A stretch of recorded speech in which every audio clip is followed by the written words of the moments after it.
Season 1 of Radiant was definitely a wild ride with tons of good villains. Captain Dragonoff, Conrad de Marburg, Hamlin, and a tease at General Torque and many other Inquisition members. Although next week we'll be looking at the show as a whole, today let's focus in on a specific character and continue down my list of favorite villains to give Hamlin the Hades and Rusty Rose treatment. Throwing your second chance away?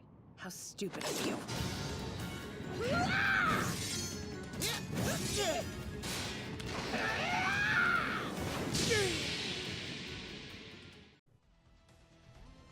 At the age of 5, Hamlin along with 3 other infected children were ripped from their families to form a team to protect Rumbletown from the Nemesis.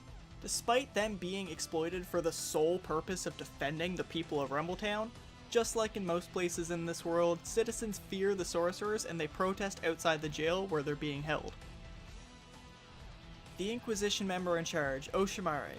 Despite how the members around him felt, he was not hateful towards the young sorcerers and he treated them with love.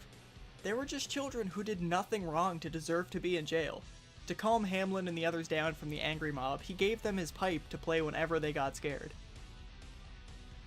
One night while playing the pipe they were given, an Inquisition soldier came into their cell threatening to kill them if they refused to stop playing and cower before him.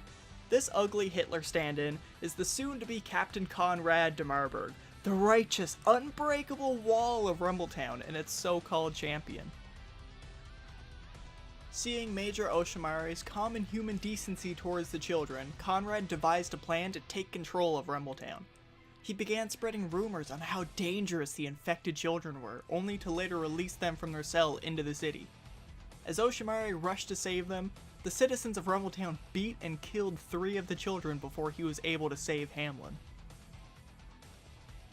Hamlin and Oshimare mourned in silence together while Conrad watched in disgust. He was already putting together his next plan. Conrad hates anyone different than him. The sorcerers, despite protecting people, are disgusting and infected, and he also believes the immigrants are destroying Rumbletown from the inside out. He needed to find a way to get rid of both to fulfill what he believes to be his righteous mission. Not long after, a Nemesis egg lands in Rumbletown, sending the people into a panic. Conrad suggests to Major Oshimare that they should deploy Hamlin because even though she's just a child, her abilities give her a better chance of killing the Nemesis than them. Furthermore, Major Oshimare, if you're just so worried for the child's safety, maybe you should protect her yourself. The Major accepts, and while telling Hamlin that he needs her help, Conrad stabs him through the back and kills the only soldier who would have been a witness to his crime. With his dying action, Oshimare tackles Conrad and orders Hamlin to run away and save herself. Scared and alone, her family and friends murdered before her eyes, Hamlin breaks down and begins to play the pipe that Major gave her. Soon surrounded by Nemesis, Hamlin learns that they are no threat to her, but Conrad's plan is already in motion. Framing himself as a leader willing to do anything to defend his people, Conrad destroys an entire district of Rumbletown, dropping thousands of immigrants he calls terrorists to their deaths, along with the Nemesis. But unknown to him, Hamlin and the Nemesis escape and go into hiding, with time to bond and dwell on the pain Rumbletown has caused them. 15 years later, Conrad has become the Inquisition captain in charge of Rumbletown and calls himself their champion and wall. The town's immigrant population has started to rise once again, and so have their reports of Nemesis. Seth, Melly, and Doc travel there to investigate and capture the Nemesis. With 15 years to train and prepare, the now 20-year-old Hamlin, seeing Conrad convince the people to brutally attack the immigrants of District 12, she starts to unleash her revenge upon the city. Conrad has hired her to wipe out the immigrant populace, but somehow didn't know she was the same girl he tried to kill all those years ago, and she doesn't plan on sparing any of Rumbletown for the horrible acts they've all committed. It's been 15 years and I still have nightmares about that day. Don't you dare drop your torches and pitchforks and claim innocence! Everyone in this town is at least an accomplice! You are all my enemies! In my Why I Love Villains video, I talk about one way a villain can impact a story. If they have some sort of ideological difference from the protagonist, and Hamlin is a great example of this. Growing up, her and Seth both witnessed the cruelty and evil of humanity. They called us monsters and tossed us in a cage. You're wrong. They tied us up and tried to burn us alive. You're wrong. They took everything we had! You're wrong! That's who these people are! And you're fighting to protect them? You're just a delusional kid, and the two of us are nothing alike!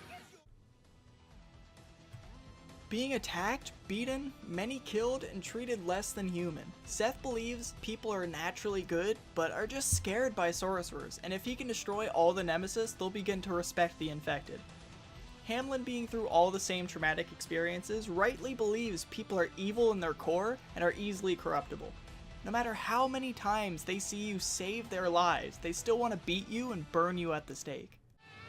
But you should know, those good, fine people, they tore me away from my mother's arms! They beat my friends to death! They torment people like you and me for fun! But then the moment a nemesis appears, they want us to march out and die for them! The people of this world don't care about sorcerers. With or without Conrad manipulating them, they are all capable of torturing and killing anyone different from themselves, and continue to do so no matter where they're from, even if the Inquisition isn't directly involved in their city. Despite what Seth believes, taking out one corrupt leader won't change anything, and these people still have darkness inside of them. Isn't those people's fault? They were just following that crazy musclehead! You exposed him and I beat him, so now So now what? Will my friends come back to life? Will the people suddenly give up their prejudice and strive to do better? Seth tells Hamlin he understands everything she's been through, and there are still good people in this world. He tells her to join him and destroy Radiant. If they destroy the nest of all the nemesis, then they'll disappear and people won't have to fear their infections or the sorcerers who carry them. If they find a permanent way to protect everyone, Hamlin will see the good side of humanity instead of the racist murderers Conrad had taken control of. Right then, the Inquisition backup arrives with the miracle to stop the so-called crazed sorcerers from destroying Rumbletown. Hamlin realizes there's no other way out, and she tells Seth to follow his path to destroy Radiant and create a world where their kind aren't persecuted, and she fights off the miracle, giving Seth, Melly, and Grimm time to escape. Hamlin is struck down by General Torque, sending Seth into a powerful rage.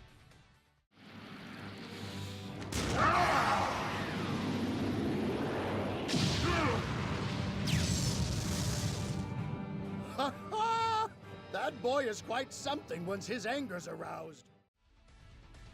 After escaping, Radiant makes the correct move of having Hamlin's sacrifice actually mean something to Seth. She isn't just forgotten about as we move on to the next villain of the episode. Seth really believed that he could have saved her and helped her to see the good in people, and he's upset when people praise him for saving Rumbletown from the evil Domitor. After all, you don't know anything about who Hamlin was. You have no idea how much she suffered, or what it was that drove her to go after Rumbletown.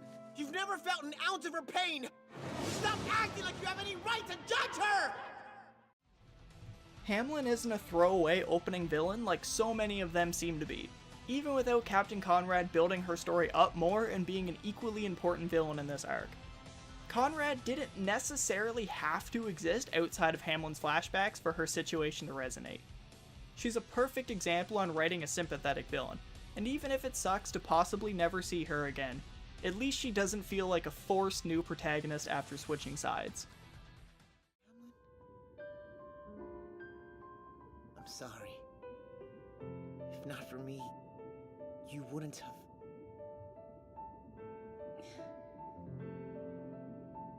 Goodbye, Seth. Take care. "